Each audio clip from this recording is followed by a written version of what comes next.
Bonjour à toutes, donc on va parler un peu du livre sur la Emouna.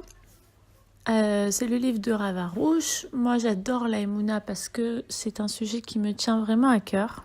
Et j'aimerais commencer avec vous petit à petit ce livre-là et un peu aussi de moi-même. Donc je vous apporte un peu des nouvelles choses. Donc voilà, le premier chapitre est sur le fondement de la foi. Donc, on se pose beaucoup de questions tous les jours de la vie, bien sûr. On se pose des questions. Pourquoi j'arrive pas à gagner de l'argent? Pourquoi mon voisin il réussit et moi j'échoue? Pourquoi un tel il a des malformations et l'autre il est en forme?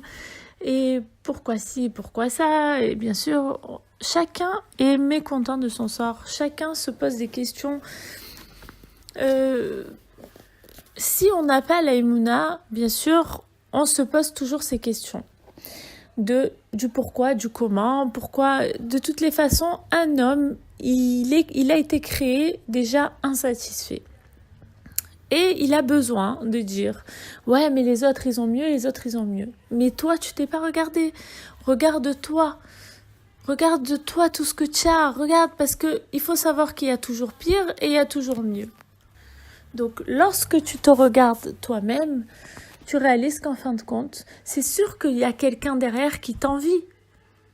Et c'est sûr qu'il y a aussi plus que toi. Mais il faut savoir que la seule réponse à toutes les questions, c'est la Emouna.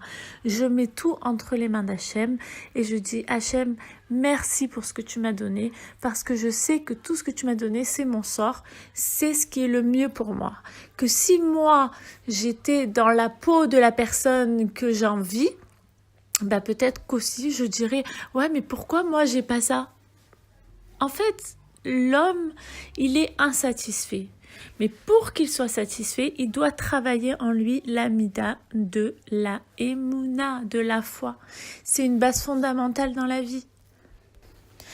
Même si parfois c'est dur, la Emouna va transformer en lui tout ce qui se passe autour de lui en positif. Ça arrive qu'un homme, il va par exemple avoir des épreuves, il va souffrir. Alors, ça se peut qu'il a fait des avérotes et qu'il devra les réparer. Alors comment? En souffrant, en se battant pour arriver à surmonter l'épreuve. Et si il a une épreuve, Hachem il donne l'épreuve qui est à sa hauteur. C'est-à-dire l'épreuve qui peut surmonter. Hachem ne donnera jamais une épreuve trop difficile à quelqu'un qui ne peut pas la surmonter. À quelqu'un qui dit « Ah non, là c'est trop, je peux plus. Ah non, là ça y est, je vais mourir, c'est impossible. Ah non, je baisse les bras, je peux plus, là c'est trop. Non, c'est impossible. » Tu dois te battre et tu dois te dire dans ta tête « Oui, c'est dur parce que je suis un humain. Oui, c'est dur, mais je dois passer au-dessus de la difficulté et dire « c'est dur, mais Hachem, voilà, je suis là, je sais que ce que tu me donnes, c'est pour mon bien. C'est pour réparer quelque chose. Alors, soit pour réparer quelque chose que j'ai fait dans ma vie, depuis ma naissance, soit je dois réparer quelque chose que j'ai fait dans mon ancienne vie. Donc, je suis venue dans ce monde pour une mission, laquelle je ne sais pas, mais je sais qu'Hachem, il me mettra sur le bon chemin. Alors si je veux pas, je pense que la vie c'est juste vivre comme ça. Est-ce que vous pensez vraiment que dans ce monde on vit juste pour vivre notre vie et après 70-80 ans, c'est fini, la vie elle s'arrête là? Non, pas du tout. Tout ce qu'on fait dans cette vie, ça a une ashpa, ça a une influence sur le monde futur. Donc, chaque chose qu'on fait, c'est pour arriver à arriver au Olam Haba, à avoir une place dans le Olam Haba. Donc, il y a des personnes qui réussissent. Pourquoi? Qui sont dans le bon chemin et qui réussissent. Et Hachem, il leur facilite le chemin parce qu'ils suivent les voies d'Hachem, ils suivent tout des grandes tzadikim. Mais ça se peut aussi, des fois on dit comment c'est possible que les tzadikim ils souffrent? On peut pas juger. Il faut savoir que Hachem sait ce qu'il fait, il connaît tous les calculs, il connaît la vie de chacun, il sait à chaque heure, à chaque minute ce que chacun va vivre. Est-ce qu'à un moment il va être humilié? Est-ce qu'à un moment il aura un pépin qui va lui arriver ou il va tomber en panne ou n'importe quoi? Tout ça, c'est géré par Hachem. Donc Hachem va décréter quand l'homme échouera et quand l'homme réussira, quand il sera heureux, quand il sera triste, quand il trébuchera et quand il va réussir, etc. Il faut savoir que l'homme, il vient dans ce monde en mission. Chacun a une mission.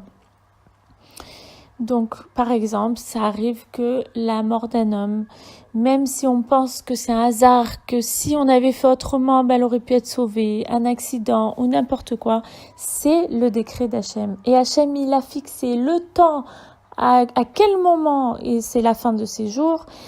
Tout est fixé, les conditions, etc. Est-ce qu'un tel, il va vivre jusqu'à 70, un tel, il va vivre 80, un tel, il va vivre 5 ans, un tel, il va vivre 20 ans. Tout est décrété chez Hachem. Bien sûr, des fois, c'est très difficile. Alors, il faut savoir qu'il y a des âmes, des neshamot qui reviennent dans ce monde pour réparer des choses particulières qui ont été faites dans une autre vie. Elles viennent dans ce monde pour réparer, puis elles quittent le monde pour atteindre le Olam Haba. Alors, on rapporte une histoire que un jour, un élève du Harizal, il était invité à une Brit Mila, et puis après la Brit Mila, le bébé est mort. Hachem Yishmor, Dieu préserve. Et bien sûr, c'est la panique, tout le monde se mettait à pleurer, c'était la catastrophe. Alors l'élève, il dit, mais pourquoi vous pleurez? Vous devez être heureux. Vous avez eu le mérite de connaître et de donner naissance à Rabbi Yosef Karo. Il leur a expliqué qu'il a vu dans sa névoie que lorsque le Beth Yosef est niftar et qu'il arrivait chez Hachem, on lui a dit qu'il avait tout réalisé nickel, tous les 613 mitzvot, sauf la Brit Mila. Pourquoi? Parce qu'à sa naissance, il est tombé malade et ils ont dû retarder sa Brit Mila de plusieurs jours. Et comme ça répondait pas aux exigences imposées à son âme, à sa neshama était prévue que ça soit un grand sadique et elle est venue dans ce monde pour atteindre un niveau très élevé. Donc, le Beth Yosef, il a demandé comment il pouvait réparer ce manque. Ils lui ont dit, il faut que tu reviennes. Il faut que tu reviennes dans le corps d'un bébé, que tu naisses, qu'on te fasse la circoncision à temps, et après tu rejoins le Olam Haba. Il faut savoir que l'élève du Harizal, il connaissait toutes les neshamot, toutes leurs réincarnations, réparations. Bon, c'est très compliqué. Et il a témoigné que cet enfant, il est venu au monde que pour réparer une chose, c'est la Brit Mila. Alors pour nous humains, quand on voit ce genre de choses, pour nous c'est une catastrophe. Pour nous le monde s'écroule, c'est très très dur. Bien sûr que c'est très très dur, mais on peut pas savoir ce qui se passe dans le ciel. Il y a un calcul exceptionnel chez Hachem et on peut pas savoir. Et c'est ça tout le travail de la Emouna, de se donner à 100% et de donner sa confiance à 100% à tout ce qu'Hachem y fait dans ce monde. Voilà, merci de m'avoir écouté.